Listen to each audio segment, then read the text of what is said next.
Broadcasting live from the Business RadioX studios in Phoenix, Arizona, it's time for Phoenix Business Radio, spotlighting the city's best businesses and the people who lead them. Hello and welcome to Phoenix Business Radio, broadcasting live from the Business RadioX studio inside Max 6 Conscious Workspace in Tempe, Arizona, where we help build businesses and connect you with the right people. I'm your host and Phoenix Business Radio Studio CEO, Karen Nowicki, and I am very excited about our guests today. We have three professionals in our studio, and they are all here in support of and in collaboration with Keats Coaching. Tanya Keats is the owner, and she is the one we have to thank for this segment. Thank you so much for being here, Tanya. Thank you. And who have you brought? Would you be comfortable? I'm kind of springing this on to you right now, but would you be comfortable introducing your guest? Of course. This is Jennifer Katz. She's been a client of mine for a while and was gracious enough to be able to volunteer her time and be able to contribute on how her life has changed and express the magnificence that she is. Oh, I love that. And who else? And the male voice out of the group today is Eric Hess. And Eric Hess is another client who has been with me a little bit longer. And once again, he's going to share his adventures. Thanks for being here. I'm excited. So excited to have all three of you. So let's just jump right in. Tanya, if you would tell us a little bit about your background and what led you to becoming a coach. I started off working as a hairdresser in school and went through college, finished up college, and then went to corporate America. Worked for University of Phoenix, Banner Health, Waste Management, and gosh, there's another one in there. I'm not so sure. But I've worked for major corporations, and in those corporations, I've mostly done project management, process improvement, efficiency, and I've been very privileged to be able to work with multiple organizations and industries and departments within those. I've been able to work with the teams and watch them flourish. And I often got a lot of feedback saying, you do things a little bit differently. I'm like, what do you mean I do things differently? And they'll say, well, you don't harp on us about the numbers. And I'm like, why would I harp on you about the numbers? That doesn't make any sense at all. There's a reason the numbers aren't happening. And so let's focus our time and energy and attention. And then the numbers are magically going to appear. So working with the teams doing that, and it was very fulfilling and rewarding, but there was still something missing.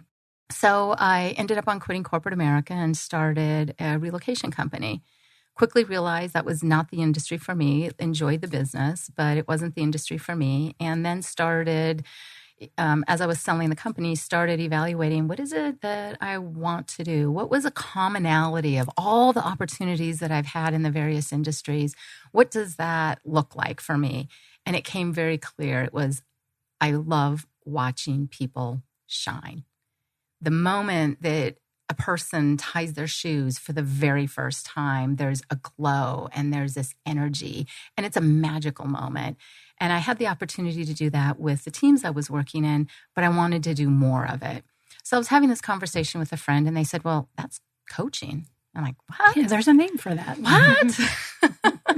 And I said, well, let me look. And they provided me some reputable organizations. And I said, all right, did my research. And I thought, there may be onto something here. And went to some training. And I thought, oh my God, by the end of the training, it was like, this is what I meant to do. This is amazing. And I realized that is one of the things that the teams realized I was doing differently, because I wasn't just managing. I wasn't managing just the projects. I was doing that coaching all along. So I've been doing something for years. Now I just have a little bit more structure, and I have a name for what I love to do. So with that, Keats Coaching was created. And our philosophy is coaching plus experience equals integration.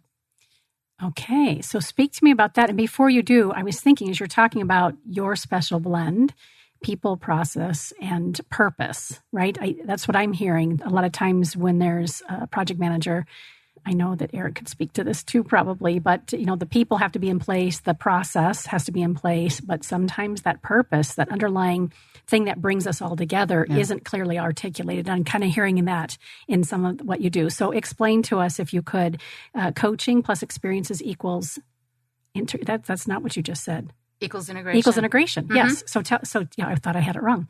Tell us what that means. It means coaching is the talking and preparing people, doing some practicing and some role playing and getting them prepared to have to go out and do something. And that may be having a difficult conversation. It may be changing a certain behavior that they want, or it could be improving their communication, right? It could be whatever they have to go and do. I can help prepare you, but I can't do it on your behalf. And the experience is, let's go do something. I have the opportunity to go and go skydiving or horseback riding or traveling or right there's going to church.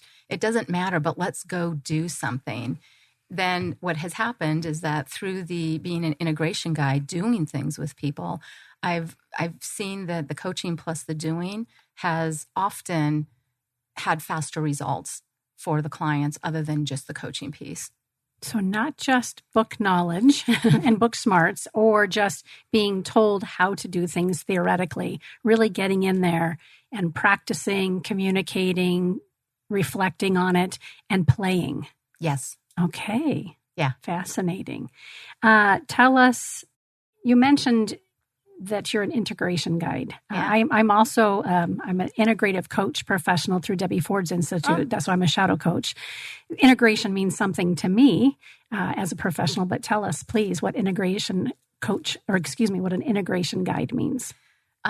For me, it came about, and I don't know if it's a thing or not. Well, it is now. It is now. I don't know if it was a thing before. Give it a name. Give it a name, put a flag in the ground, and it's yours. I love it. So how it came about is I was working with clients, and they kept saying they wanted to go do stuff. And I'm like, well, go do it. And they weren't. And I'm like, oh, how fulfilling can that be? I mean, sometimes things are just dreams and fantasies, and other times they're a reality. And so I was asking them why they weren't doing it. And oftentimes they didn't want the judgment or the hassle that came along with friends or family doing things with them. And it's by no means intentional with the friends or family. So for example, there was a lot of judgment. There could be a lot of judgment or people convincing you to do things and make decisions that you may not want to do. And it's truly just because they're trying to be helpful. But most of my clients, they want to make their own decisions. I mean, not many of us like being told what to do. Even little kids and adults definitely don't like it. And so they want to make their own decisions. Or it could be that clients are feeling like they're being hovered over by their friends and family, that they're trying to be protective of them. And this comes out looking like, are you sure you really want to do that? Are you sure? You know, we can leave at any point in time. You know, are you really okay? Are you fine with this? Are you all right? And it's just like, I don't want that. I want this to be my own experience. And so being an integration guide, I'm able to provide that safe, non-judgmental space and help guide them into the unknown so they can do whatever it is that they want to do or need to do. Beautiful. And it's a natural place for me because for years and years ago, I decided to do something I've never done once a month. So once a month, I just go and do something I never did. And the reason I wanted to do that was because I didn't want to be the same person I am today than I was a month ago. And for that to happen, I needed growth. And I read books and I did webinars and I did training and I did all this stuff, but I wanted something more. And so I started living in the unknown and I started doing things for that growth. And it's been magnificent. As soon as I opened up my opportunities and living into the unknown, possibilities have just been attracted to me. It's like a magnet, right? Or a dustbuster or a Swiffer, right? It just sucks to me. And so almost every day, something new, I'm able to do something new. It's glorious. Before our on-air button came on, I had asked each of you just to kind of test the mics, what's the silver lining in this quarantine, this time of kind of shutdown and separation? And your response was just that for you, you know, this isn't really that different because you're used to living in the unknown. And I love that. That's been your silver lining. Like, hey, I'm already doing it. Yeah. And it's something that you've had to practice. And have you found it gets easier and easier? Do you remember when you first started this commitment to doing something different and unique once a month, you said? Yeah. Who is the gal now today compared to who she was when you first started this? Wow. The business meetings that I used to be in that you thought were like really big issues and deals, they're nothing. They're nothing. And one of the examples of the adventures I took is I ride motorcycle. I went out on 4 states, 2,000 miles, 9 days, and it was me, myself, and I. And when my bike won't start because I have a battery, and I'm no mechanic by any means, but when I needed to figure out how to get a battery in a small little town that I didn't even know if they had a store or not, and I'm like, I just know I need to be home by this day. I have a commitment. I'm like, well, I've got like 4 days and I'll figure out how to do this. I didn't know what was wrong with the bike. And it was a matter of, all right, let's figure this out. Or there was no signs. They were doing road work one day on I don't remember if it was New Mexico or Utah, and they took all the signs down, all the signs. So I had no idea where I was at. And it wasn't like my phone or GPS was working because you're in the middle of nowhere. And so it was, okay, well, where am I at? And I'm like, all I need to worry about is my gas. And if I run out of gas, and there was no cars around because it was all back roads. I saw more cows and sheep, and I mean, it was glorious and beautiful, and I was thrilled. But it was like, all right, you may be sleeping overnight here alongside your bike, and that's okay. Yeah, it sounds like the universe was saying, oh, so you want to do something off the cuff and just, trust that you're landing right where you need to be and that you are out of your comfort zone. Here, let me give you some experiences with no signs. Yeah. Yeah. I mean, so it's that stuff. I could have freaked Love out. it. I could have realized that I was isolated and I was alone, and I could have been through all this fear. And, do I hear banjos playing? Am I going to get murdered? I mean, all those crazy stories and tapes could be going on. And it was like, all right, what's the worst that's going to happen? You get to sleep by your bike tonight. There you go. I love it. Just riding a motorcycle alone for me would be a big deal. I would love to hear from either of you around what makes Integration Guide, that experience in working with Tanya, unique. Yeah, for me, I actually was experiencing it. I got to experience the integration coaching, and it was in casual conversation. I was telling Tanya, I don't cook fish, right? Because 5 years ago, I went through a run where I kept buying these elaborate pieces of fish, and I would ruin them and I couldn't eat them. And I'm like, I'm just wasting money. I'm not successful at this. So I quit buying it, and I haven't made fish in like 5 years. And I was just talking to her about that. And she's like, we have to make fish together one night. Not an allergy, not a distaste No. for it. I just didn't feel successful. Yeah. Like every time I made it, it seemed like the texture of it never turned out to where it was edible. And so I think the more that I made it, I created a belief in my mind that I just couldn't cook it because I wasn't successful. Of course, when we have beliefs, the universe definitely reaffirms that, right? And so Tanya noticed that, and she noticed the belief around that. And she's like, we're going to have a night and we're going to cook fish. And so we did that, and we cooked like 6 pieces of different types of fish, and it was really good. And after that, I've cooked fish, and I've actually gotten compliments from guests like, oh my gosh, this was the best piece of fish I've ever had. We did it with salmon. And so I know it's simple as fish. However, what it did was it rewired a belief. It gave me a confidence in something. And now I don't like fear by spending $25 on a piece of fish because, I already have a proof of concept that I can do it. And so I think that's where the experience, like I could talk about rewiring that belief all day long. But when you actually do it and then get the outcomes and then reinforce that, it's like a whole rewire. So it's the experience that really makes the impact. So for me, the integration is the outcomes that happen with the coaching. And that's a very simple example. But I mean, imagine if it's something like I've heard like skydiving, that's when people skydive, they make more cold calls because they thought, well, if I had the gumption to skydive, like what's really the things that I'm fearing about my business, it really makes them a lot smaller. And so the reinforcement of integration is just a powerful service that not a lot of coaches do. And Tanya's super good at it. So. I love hearing that. And that's a perfect example. I thought I had a picture of how you work with your clients, and you mentioned the experiences. This is just such a great example because, to your point, it seems so simple, and yet you had made this decision. It's neither here nor there. I'm just not going to do it. And Tanya's like, oh, yes, you are. But not just coached you and, held you accountable to it and then asked you to report back. It was this experience together. Yeah. That's really cool. Yeah, it was. I touched base with her and found out what kind of fish she liked and what kind of wine she liked. And we had salad and fish, and And the approach wasn't, oh, here's the recipe and da, da, da, da, da, and then we're going to do this and then we're going to do that. It was like cooking in the kitchen with my grandma, right? I put some fish on and was washing up some dishes, and Jen was sitting over somewhere, and I'm like, oh, could you go ahead and flip the fish? And she's now in the kitchen and she's flipping fish. I'm like, oh, is it about time? And she goes, well, how do I know if it's time? You don't mind me telling this as I've already started. That was awesome. And she goes, how do I know? I'm like, well, is it the same color on the inside? Is it on the outside? Well, not yet. I said, well, then we'll keep it on for a while. It was just this normal, everyday, right? It was this personal, it was this intimate, and it was natural. I mean, because if she wanted a recipe, she could have gone to get a whole bunch of recipes, and it had nothing to do with the fish. It had everything to do with the other stuff. And it was beautiful. Yeah. Love it. Just to kind of add on to that, I think what Jen brought up was great. And I don't think it has to be skydiving to be, impactful, but knowing that you've accomplish that does help you in other things. And I think that's one of the great things about Coach Keats is that it is transferable.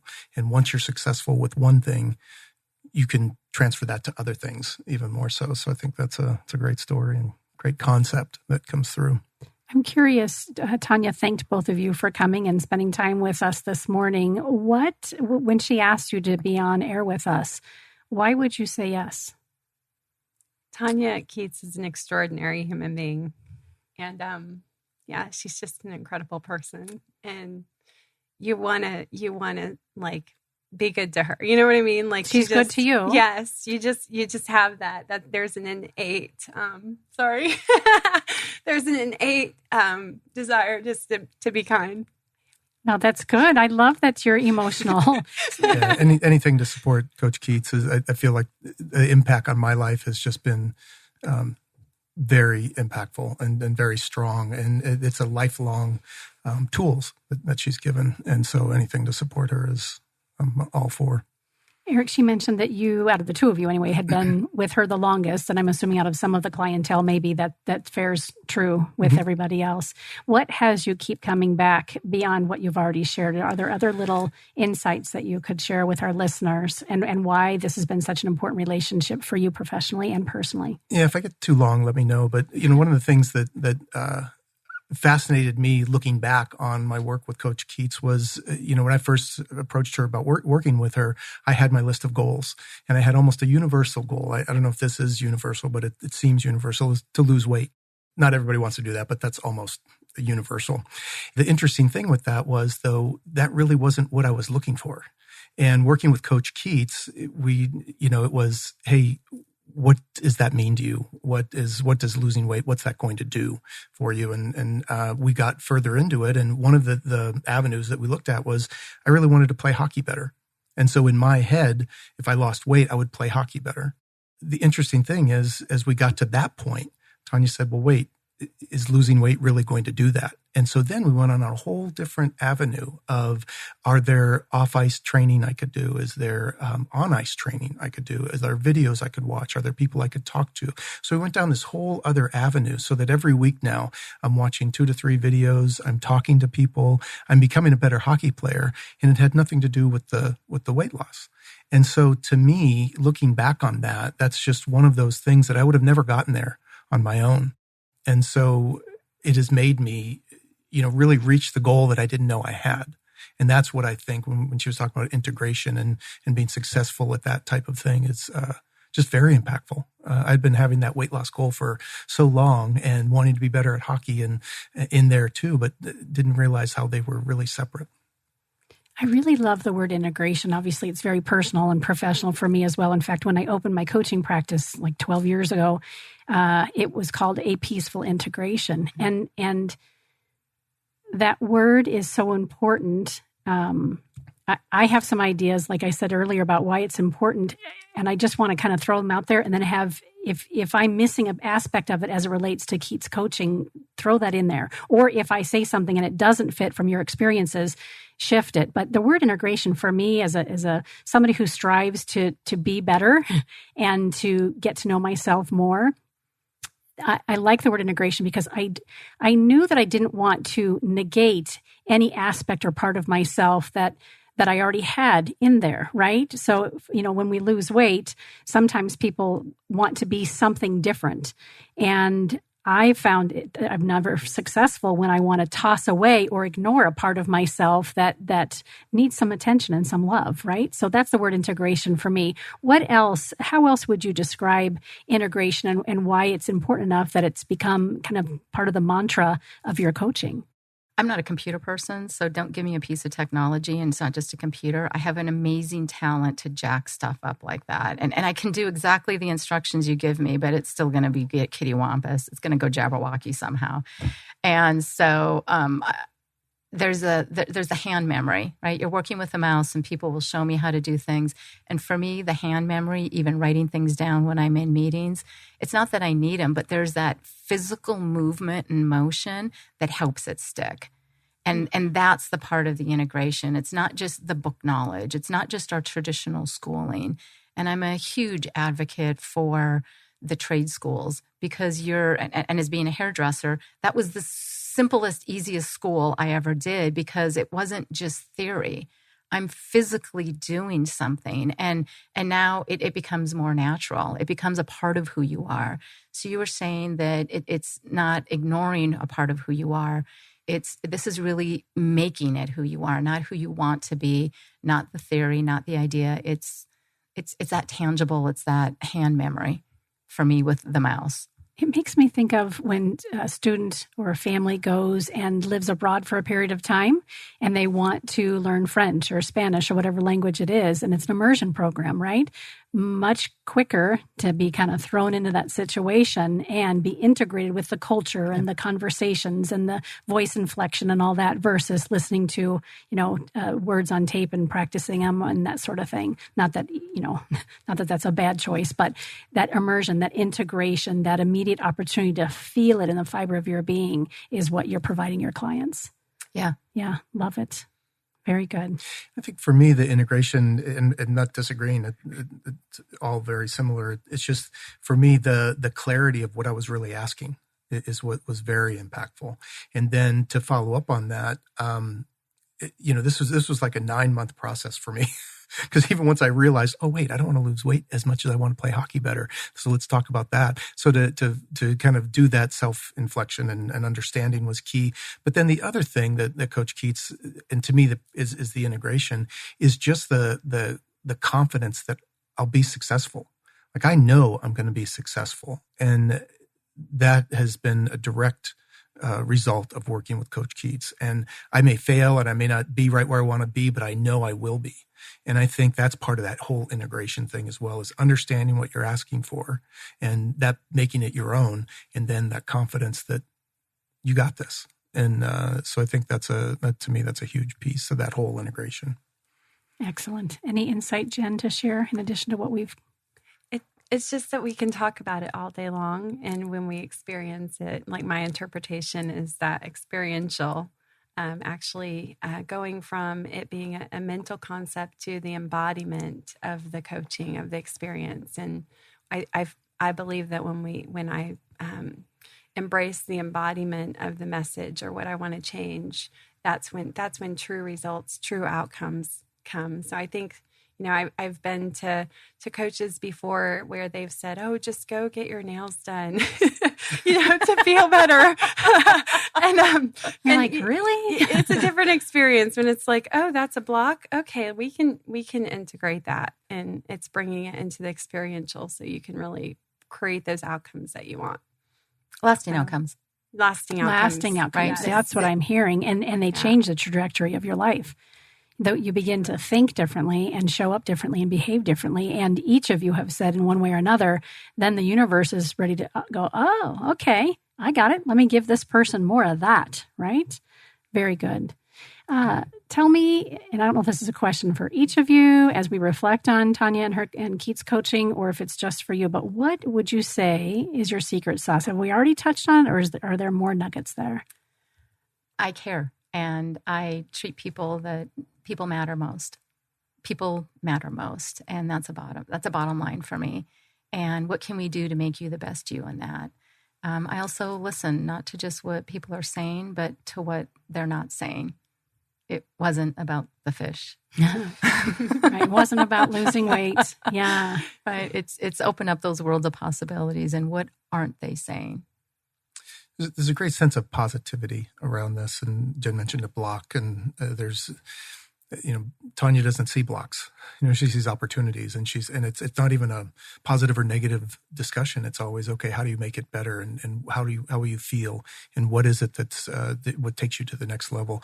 And talk about the secret sauce. It is that positivity and having somebody there that is just as excited for your success as you will be.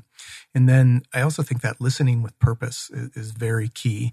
We don't listen enough in society, both personally and professionally. And having somebody listen to you and then reaffirm what you're asking, and then helping you really come to grips with what you are asking. And that whole process is fascinating and just so important, because I would be still trying to lose weight without being, better. And there's about 3 or 4 other areas that we looked at and addressed that had nothing to do with the weight loss. And so, that listening with purpose, I think, is a real key. And what I see is the secret sauce is, to me, congruency. She lives what she teaches. She lives in the unknown. She lives a very free, psychologically free life that doesn't have guardrails. And she has a lot of grace in everything she does. So to me, she embodies that beingness that, when we have things that we want coached on, she's the representation of, she's practicing this in her own life. She has, she's embodying it, and that's how she carries her beingness. I don't know if that makes sense or not. It's a great explanation. Yep. There's that authenticity, but congruency, I think the word authenticity gets thrown around a lot, but congruent, to me, is even a deeper level, right? We can be authentic and speak a truth, but maybe not model it in our own lives. And you've mentioned that you've been with other coaches before. I'm a coach, but I also coach other people, and have been coached for years, because I find the value in having a model and guide. And there's been nothing more frustrating where a coach will say or encourage me to act and do a certain thing, but has never either had that experience or is just, it's lip service. And I notice that they're stuck in the same places that I'm stuck, and that doesn't typically help me get where I need to go as quickly as it can. You would say, I know Tanya's certified in life coaching and has all of those pieces, but what you get from her isn't the textbook. It's that authenticity and good use of the word congruency. Yeah, it's really great. I like that. It's so good. That genuineness, I think, it really comes through, and yeah. Love it. How do people typically find you? Where are you speaking? You're doing speaking engagements. What are you doing to, beyond referrals, which I it's a no-brainer, clearly, that people are saying, you've got to work with my coach. But do you speak as well? I do. I do speaking engagements with businesses in their regular weekly, bi-weekly meetings, whatever that looks like, or conferences, or it can even be Girl Scouts or Boy Scouts, whatever the Scouts is, schools, different organizations and associations. So conferences and retreats. And you get a personalized message, right? Everything's customized. What is the length and the duration? How much interaction do you want or you don't want? What are the topics that you really want to highlight? And let's do this collaboratively, because I'm working for you and I want to make sure this is it. You're not going to get a canned speech. Again, so refreshing. Yeah, I was going to say, I've actually had a chance to hear Tanya speak a number of times, and there's all of the things that she said, but there's also an enthusiasm that comes across, and that's what you want when you're listening to somebody, or you walk away from hearing Tanya speak better than you were before. And oftentimes, people are interested in wanting to either be like her or follow up on information that she's provided and pieces like that. So, she's an enthusiastic presenter. I love that. There are many great speakers who I've had the privilege to hear, but oftentimes it's a canned speech. And while the message and the purpose and the depth is there, I've found sometimes listening to them that they've done it so many times that now it's robotic, and that depth is lacking. And you're sharing that when someone hires you to speak for them, you just sit with them and find out what it is that they need their participants to know or to gain or to learn from, and you'll turn it into an opportunity for everybody to really sit and grow with you. Absolutely. Right. It's come on, we're doing this together. It's that team building. It's like if they don't want to, hey, I can go and do. I always provide an outline. I always provide an outline so they have an idea of what they're getting, and we can make modifications or no if it's a 15-minute or if it's an hour and a half, and if we're physically doing stuff or if people are just listening. Let's figure it out together. And corporate to education to smaller groups, women's groups, you name it. It's just as easy as a conversation with you to find out if it's a good fit and when you're available. Absolutely. I love hearing that. How, when folks work with you individually, I'm assuming a lot of your coaching is individual? It's individual or for companies. And so companies will often hire me for teams, or it could be departments, or it could be individuals who are, they're looking at their career is going to go up to the next level. And so most people, they just hire, oh, you're doing a great job at this, and so we're going to hire you to be the manager. We're going to promote you to be the manager. We're going to promote you for something. And oftentimes you have different skill sets and you learn them on the job. And so they're like, hey, Tanya, can you come in and can you get this person ready for those skill sets so they can start practicing those skill sets where they're at now? So when they get to their new position, they're shining and they're glowing because they've got enough to learn. That's the last thing they need to learn. And so how do we build some of these skills and some of the important information that they need before? Or it could be people that are amazing people that you want to work with. And for whatever reason, there's something different about their work, their attitude, their enthusiasm. And they're like, we don't want to get rid of this employee, but they're not really going in a really positive pattern at this point in time. So they'll often bring me in for those individuals saying, right, there's an issue. What can we do to make you a better person, a better employee, and a happier? And sometimes companies have said, well, what if you talk about 80-90% of personal stuff? I said, what do you care? If you're getting progress, what do you care? I provide progress reports. Actually, I don't write them. The person that I'm coaching with provides them because everything's confidential. I am not going to say anything that they don't want. And it's really about what is the purpose. So the leader or the person who wants to hire me for this individual, plus the coachee and myself, we get together and we find out what those are. If I am not meeting those and the client or the customer is not meeting those, we need to have a different conversation as opposed to, are you talking about personal things or not? Some of the personal things, have been, an employee they just weren't doing really well and they just weren't there. And it was getting really noticed by a lot of people. And it turned out that their family members were ailing. They had a parent that they had to figure out, are we putting them in a nursing home or assisted living? Are we going to remodel? Are we going to move? What are we going to do? Which of the family members? And it just became all so overwhelming. And it was interfering with their work. It was interfering with their personal life and their family. And they weren't paralyzed, but they weren't making motion. And I said, when you hire me, you get my network. So let me see who I know, what we can do, what are some of those options. I live in the world of possibilities.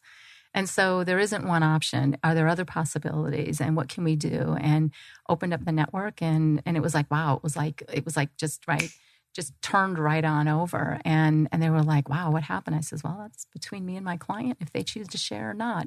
But did you get what you want? They're like, yeah, it was all personal. I'll tell you a story offline because this is all about, obviously, Keats coaching. I've had similar experiences with clients that I've worked with. And thank goodness for leaders and managers who see the light in someone and are willing to give you space to work with them in the way that you know best. You're the professional. You're the expert. And to your point, when something's happening to us, either internally or in our home life away from work, we're going to bring it into the space.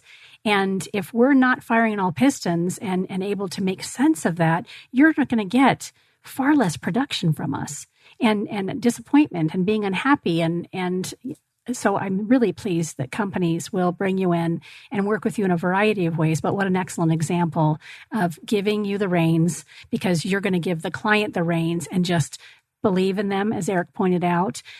model it for them and just carry them through, and obviously use your resources too to get the additional help that they need. So love that you do that.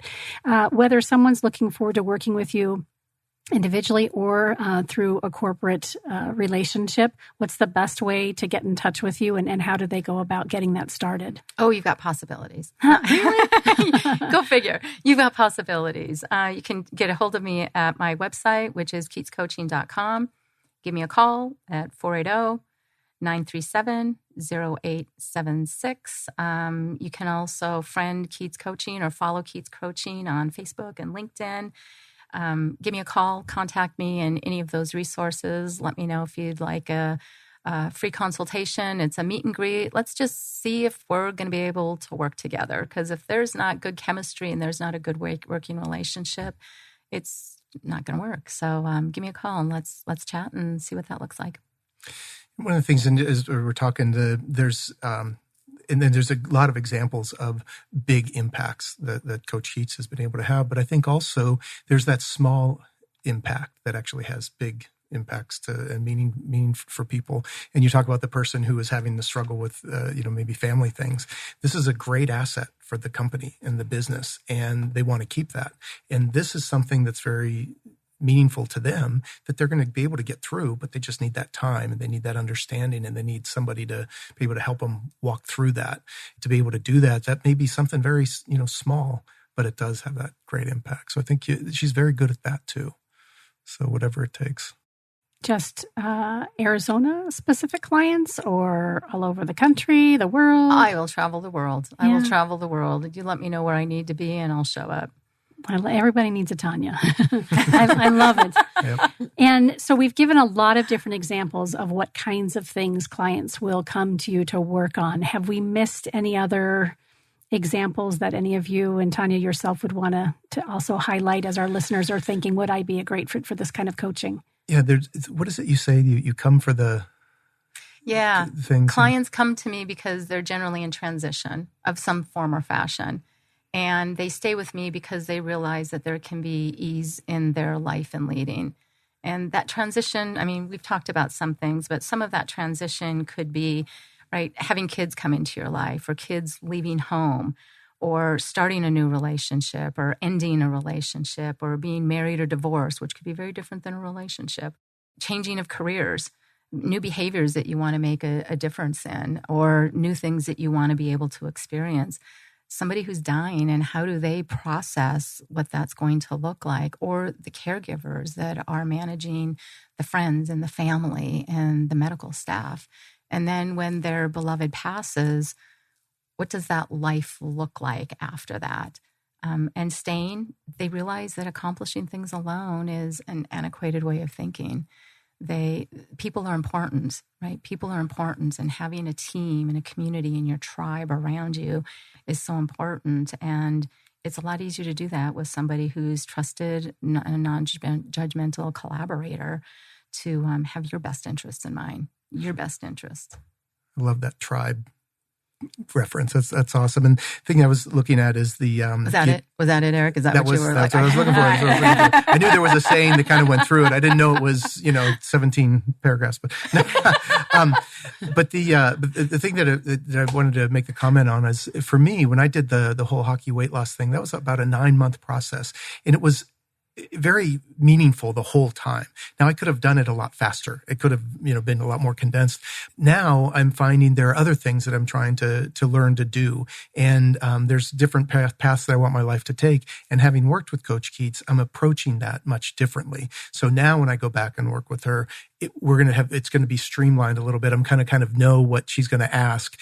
And so to me, it is a lifelong process. And so it's I think she has an introductory package or a set of package that she does, but that it isn't just one and done. And I think that's the thing that I appreciate. I'm not going to take 9 months with my next, thing that I'm going to work on. You've been building that muscle. Yeah, there you go. Yeah, exactly. No, exactly. Figuratively and literally. Yep. No, very much so. And I think that's a key piece to, so I'm going to be much more successful in things that I do, but I'm going to come to it, having worked with her, trying to figure out exactly what am I asking and what am I looking for. and have that confidence. I know I can be successful. And again, I just can't emphasize that enough, the empowerment that is. Jen, is it fair to ask you what you originally came in it? You may say no. What was the original thought? It wasn't fish that you once started working with Coach Keats. Could you tell us a little bit about that? Or what is it that you keep coming back for? I would say transition and feeling stuck for one, and then the also overcoming like relationship transition of you know how it is when you're in a relationship and then it's gone, and then you're like, oh, how do I navigate this? So navigating those thoughts and those, you know, just the transition of experiencing that. So I would say I'm so glad you shared that. And I didn't know because we've just met. And I appreciate you being so candid, because oftentimes people aren't willing to admit how stuck they can feel in a time of transition, whether it's a divorce or a job change or a move or a child leaving the home or one entering the home, whatever it is, or a loss of a dear friend. Not everybody, one, realizes, oh, I don't exactly know how to go about doing this. Or they just aren't willing to say it. And they smack that fake smile on their face and say to their friends and family, oh, I'm fine. And inside they're crumbling. Mental health and wellness is such an important aspect of humanity, especially now with the quarantine and people in isolation. So to hear that you have this beautiful tribe and this relationship, not only, you know, all of you, but also each of you in relationship to your coach here is just really commendable.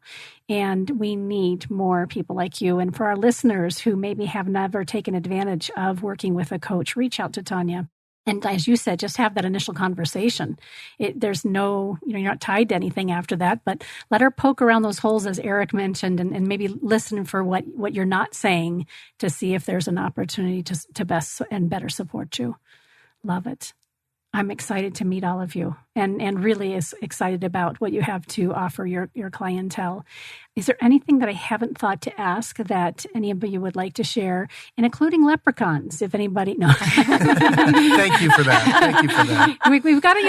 We've got more time. No, what haven't I thought to ask, or what's on your heart that you might want to share as we close out the segment today? Well, right now the world's in transition, and it affects all of us very, very differently. And the need to be able to have a connection. And we're not always able to go to our family for that, even though we may have been physically stuck or enjoy to be able to be with our family. There's a variety of emotions that are coming up. And like I said, transition can be done with more ease. It doesn't have to be so difficult. And let's have lifelong skills that not only that you can incorporate, but you can, I think Jen said, infect in a good way, not like a COVID way, but there's this infectious mindset and this mind shift that ends up on happening. And so, right, let's play. Let's go see what there's uncovered. Want to be part of that? Yeah. Anything else to share, Jen or Eric? I think the close that she just gave was so great. I don't want to take away from it. I ditto everything she said. Yeah, I would say about the same. That's good. Good stuff. I don't know if it's a parable, a little story, and I can't remember the source. It was likely a book that I read, but it's come up for me a couple of times as you each are talking about your experiences and your growth and learning and working with Coach Keats. There's a little Indian tribe, let's say, you know, kind of out by themselves in their own, living their own life, taking care of each other. And somebody within that tribe has this desire to leave and go explore outside of, you know, all the center, the teepees, all, you know, coming up with this little community. And they've gathered up enough courage to step out of that, to go explore. And it's just this inner calling. And as this person begins to do that, they start telling members of the tribe and family and friends. And as you pointed out very early in our segment, not everybody's thrilled that they want to go break away and step out to the unknown. And so they begin setting up some roadblocks and some, you know, mind reinforcing that they need to stay. what I'm hearing you say is that you provide that welcoming hand just outside of that comfort zone, just outside of that tribe that says, listen, I'm not making the tribe wrong and I'm not making your old thinking wrong, but I'm going to help you integrate and pull you forward so that it's safe and it's exhilarating and it's fun. And you can also acknowledge where you've come from as well. So I probably completely changed the way that whole little story went, but it works. But it kept showing up for me. So I figured I encourage you guys to speak from your heart today. And I thought I'd do that as well. Again, it was lovely to be with all of you today. Could you tell our listeners one more time how they can get a hold of you? At keatscoaching.com. You can give me a call at 480-937-0876 or follow Keats Coaching on LinkedIn, Facebook, and look forward to hearing from you. Let's have a conversation. Awesome. Thanks again, all of you, for taking time to be here with us today. Thank you. Thank you. Glad to be here. You bet. You've been listening to Phoenix Business RadioX, broadcasting live from within the Mac 6 Conscious Workspace studio. Some media leans left, some lean right, and we lean business. Until next time, I'm Karen Nowicki. Thanks for listening.